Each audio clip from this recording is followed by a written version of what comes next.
My teeth are pretty scarce and pretty useful, but they're not worth billions of bucks. Okay, I actually can't believe people are still saying stuff like this. Yes, maybe random people online who don't know anything, but this woman is actually a Financial Times reporter who's been covering Bitcoin and crypto for like 7 years. And she's saying stuff like this. And she's not the first one. There was the Money Mustache guy or whatever who said compared Bitcoin to his fingernail clippings.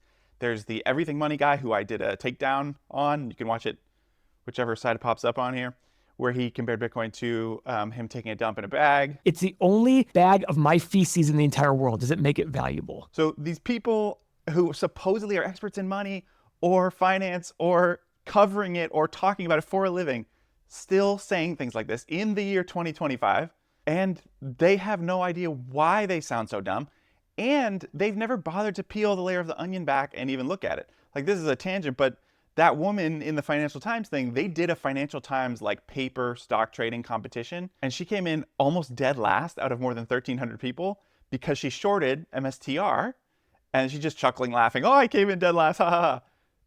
Never bothering to stop and wonder why she was so wrong. So just know that that's sort of the elitism, hubris, kind of arrogance that we're dealing with when we address people like this. So this video is for anybody who wants to understand why these people are wrong, why when they say, just because Bitcoin's scarce doesn't mean it's valuable. Oh, the hairs on my head are scarce, or my dump in a bag is scarce, my teeth are scarce, my kids' drawings are scarce. That doesn't make them valuable.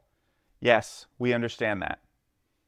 I have a stupid ring light here that keeps turning off. I don't know why it won't work. Okay? What they don't understand is for something to be economically valuable, it needs to be scarce and desirable. So oxygen is probably the most desirable thing on the planet for any living organism who wants to stay alive, right? If I want to live, oxygen is the thing I need most of all. So it's potentially the most valuable thing on the planet. But it's not economically valuable. I don't pay any money to breathe oxygen all day long because it's not scarce. It's so abundant. You only pay money to use it in like artificially scarce environments where like you're in the hospital and you need like pure oxygen that they have in a tank that you can't get somewhere else. Because then it is scarce because you can't go find that on your own. So the point being, for something to be valuable, economically valuable, has to be scarce and desirable. Well, first you could just say the free market is clearly communicating that Bitcoin is desirable. Like, you would just stop there. The free market tells you the information. Like, if something is desirable by people, they pay money for it. You could just say the story stops there. Like, that should be enough information. If the free market's communicating that people value it, you might not understand why they value it. Like, I don't value baseball cards, but clearly lots of other people do. So that doesn't give me the right to just say, oh, it's totally worthless, because other people clearly value it and they're scarce and desirable, and therefore people pay money for them. It's simple. But if you really want to understand a deeper layer than that, there's a couple different things. One is the history of commodity monies. So if you've watched my channel before, I've said this many times. Here's the deal. There's no such thing as intrinsic value or inherent value. That's a flaw in logic. All value is subjective. I'll do a different video on that some other time. But if you wanted to argue that there's certain types of money that have intrinsic value or inherent value, like gold, a lot of people say, well, it has intrinsic value, it has inherent value. First of all, no, it doesn't.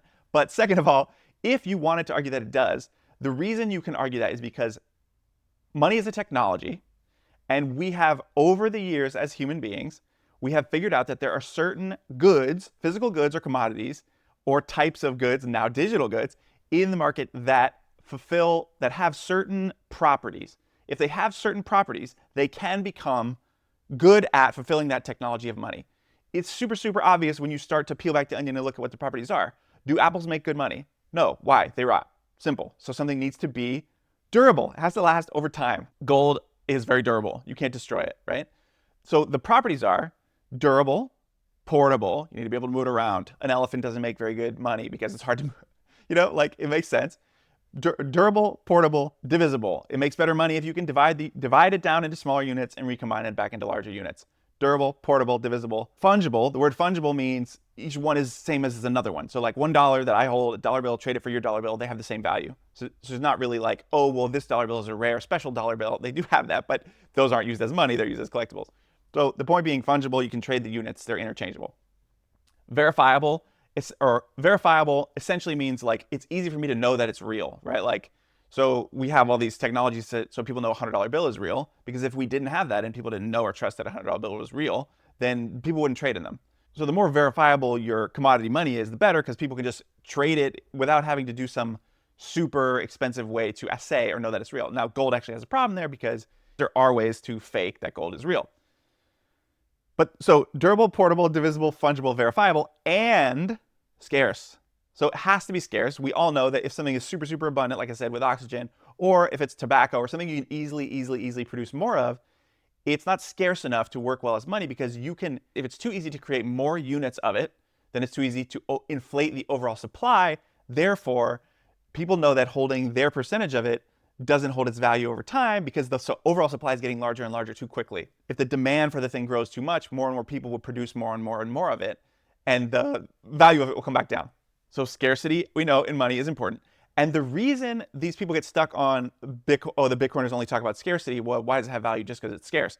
The reason Bitcoiners, we talk about the scarcity so much is because relative to other monetary goods that we already know have the other properties of money. So gold has the other properties, or fiat has some of the other properties, right? If other things that compete as money have all the other properties, then the scarcity piece is what determines which one is the harder money. So the harder it is to produce more of the thing, that makes that money harder than others. And when these monetary goods compete in a free market of monies, the harder money will win. So over time, history just tells us this.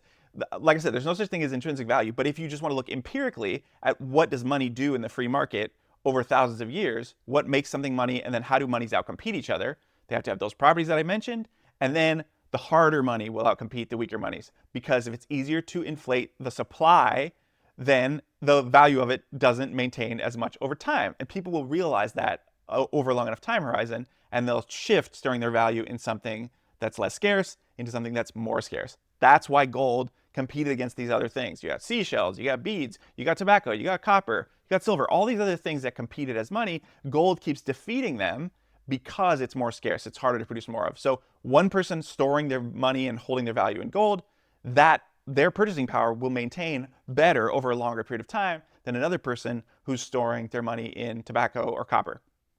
That's the history of how commodity monies work. That's why Bitcoin was engineered to have the same properties that I'm saying that gold has, that successful commodity monies have. But because we know the total supply of Bitcoin is capped at 21 million, it's more scarce. It's harder to produce more of. So eventually, on a long enough time horizon, it defeats other monies. So the people who are saying, oh, my hairs on my head are scarce, why aren't they valuable? A, scarce and desirable. Nobody desires the hair on your head, so no one's going to pay you money for it. B, it doesn't possess the other properties that that's something a commodity money needs to have to make it good and useful at being the technology of money or at storing value into the future. The hairs on your head, they're not durable, they're not portable, blah, blah, blah, right? So Bitcoin was engineered to have those properties.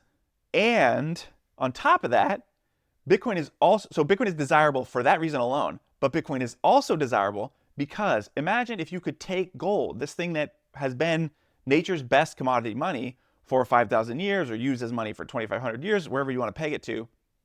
Imagine if you could dematerialize it and transfer it to someone over the internet for a very low fee, almost instantaneously, and it's peer-to-peer, there's no one in between, and no one can stop you from doing that. You're just gonna tell me that that's not a useful invention at all. So that's not a desirable thing for human beings to want to do.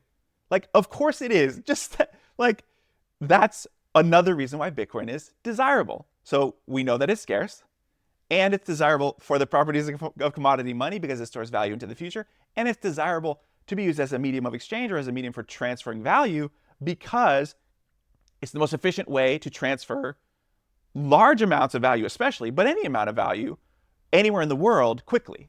You can't name another more efficient way to transfer that value. That you could pick a crypto that's faster, but those don't hold their value because they don't have the other properties. So you can't pick another way that you know it's going to store its value, and it's the most efficient way to transfer it around the world, and you know that it's safe because there's nobody in between. So yeah, well, Western Union, I can transfer money around the world. Well, they charge me a huge fee. There's a middleman in between. They could stop it if they want to, and it takes, multiple days.